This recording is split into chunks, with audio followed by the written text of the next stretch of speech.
Magandang gabi Pilipinas, narito ng detalye ng mga balita. Nanindigan si Pangulong Rodrigo Duterte na lalagdaan lamang niya ang 2019 national budget kung ito ay naayon sa saligang batas. Binigyan din pa ng Pangulo sa gitna na rin po ng patuloy na palitan ng akusasyon ng dalawang kapulungan ng Kongreso tungkol sa budget insertion.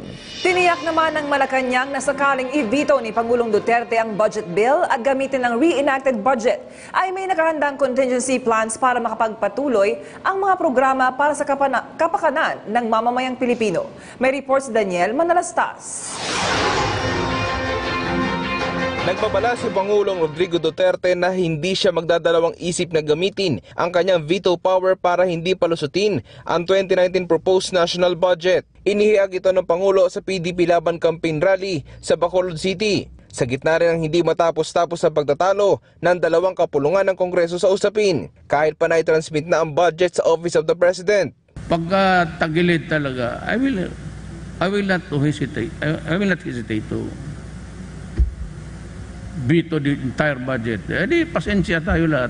Pinag-aaralan pa ng Pangulo ang budget sa tulong ng kanyang legal team. Oras na hindi lagdaan ng Pangulo ang 2019 budget, gagamitin ng pamahalaan ng 2018 reenacted budget na posibleng magdulot ng pagkakaantala ng mga proyekto ng administrasyon, batay na rin sa pananaw ng mga economic managers. Ayon naman sa Malacanang, ang pahayag ng Pangulo kagabi ay base lamang kung ang 2019 budget ay makitaan ng ilegalidad. Sinabi ni Presidential Spokesperson Salvador Panelo na bilang abogado alam ng Pangulo ang gagawin dito. Bagamat nais ng Pangulo na mapondohan ang mga programa ng administrasyon, ay hindi nito pahihintulutan kung ito naman ay daraan sa iligal na kaparaanan. Dagdag pa ni Panelo, nakahanda naman ang mga economic managers sa administrasyon ano man ang mangyari. Kahapon nauna na sinabi ng Malacanang na kung pirmahan man ito ng Pangulo ay posibleng pagkatapos na ng Semana Santa.